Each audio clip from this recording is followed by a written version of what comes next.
Yo, yo, it's Tony D. Man, I was feeling down today. It's cold outside. My throat's like bugging me, but I got it together. I thought, you know what?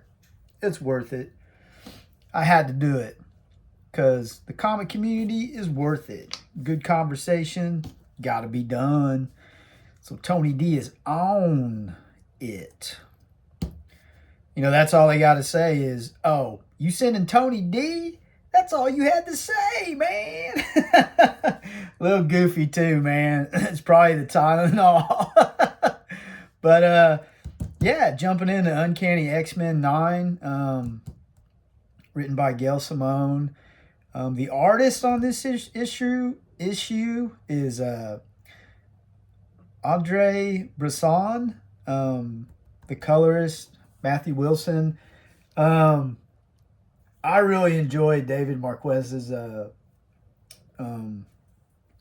artwork, interior pencils when it first started out, but now they're switching artists. I really don't dig that. I kind of, especially if I'm enjoying the artwork, it really disrupts the flow for me, and that's just me. But it looks like 9 and 10 are going to be Bressan, and then they're going to switch over to, on issue 11, Javier Garon is going to take over pencil. So that's, there's jumping around going on, and I don't know. I'll just deal with it, but I really don't dig it. But it happens, right? We just deal with it, man. We keep buying them. But Gail Simone, I'll be honest, man, I'm not too familiar with her. I did read Villains United and Secret Six a while back. They were pretty good. I remember buying all of them.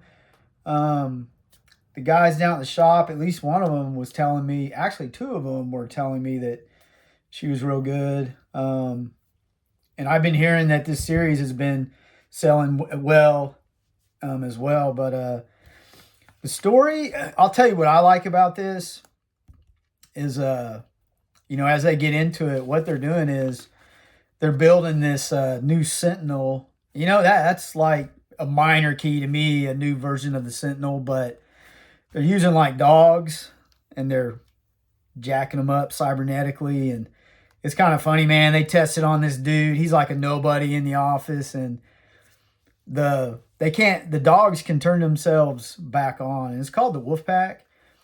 But and this is Trask right here. So he's doing his dirty little sentinel work. But yeah, they can turn themselves back on. So they're corrupt, man. But I do like this picture. The artist seems to draw robotic stuff really well. I did like the shots of the hand in the mouth. I mean, come on, man. I like stuff like that. But I don't know, man. I give him a shout out for that. So I really dig the whole the Outliers, Calico, Death Dream, Ransom, and Jitter. I like in the beginning when I first saw them, I thought, man, I don't know about this, but I think Gail is like really developing it well. They're like becoming a family, having interactions like that, and trying to be more mentors for the kids. I think that's an X-Man thing for sure. They got each other's back. But I like how as the series goes along, you get little hints about their powers. We're getting more on the origin of Death Dream. They get a little flashback there. And, it's just these two are dancing. So it looks like they're digging each other, man. You know what I'm saying? You know what I'm saying? But, yeah, relationships are fleshing out. It's that type of writing. I like the mystery. The hag said one of them was going to be like the destroyer of the world. And I'm trying to figure out who it is. And I cannot put a bead on it. It's just, there's not enough information yet. But I'm going to make a guess at the end of this.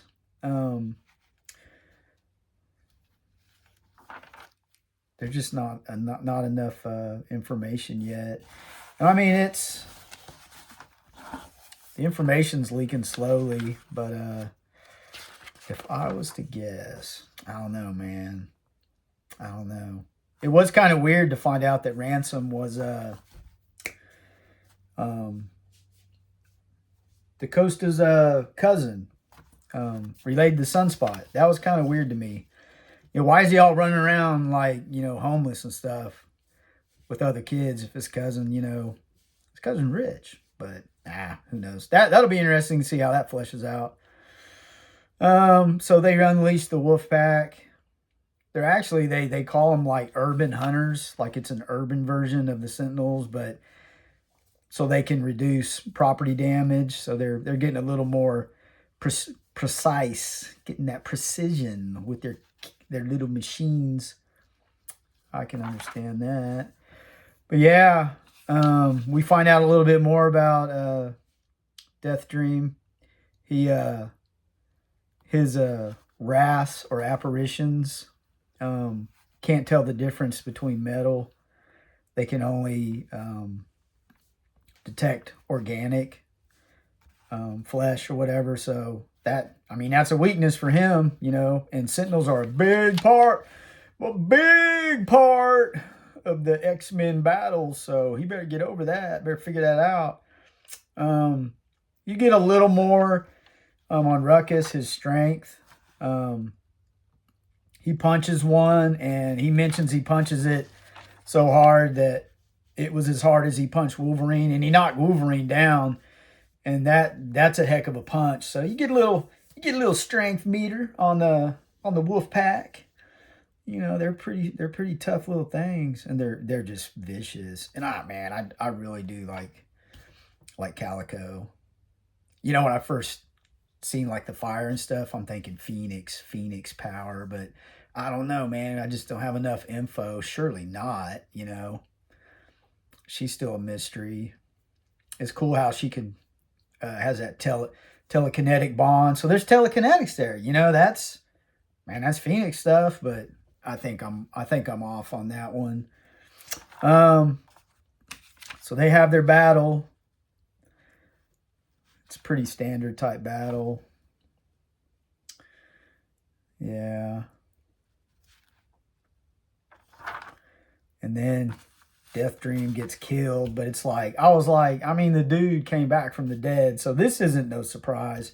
What'll be interesting is, does he come back with some sort of extra power? Is he stronger when he comes back? Yeah, maybe that's another clue to which one is going to be the destroyer of the world. You know, it's a good mystery. I like how Gail Simone is laying it out. Ruckus has a black hole in his chest. That could be world threatening, a black hole. Don't really know enough about Calico. I don't know, man. Jitter can just copy abilities for, what is it, 60 seconds? I mean, it's just basic. I just can't see in that. But maybe I'm underestimating that power.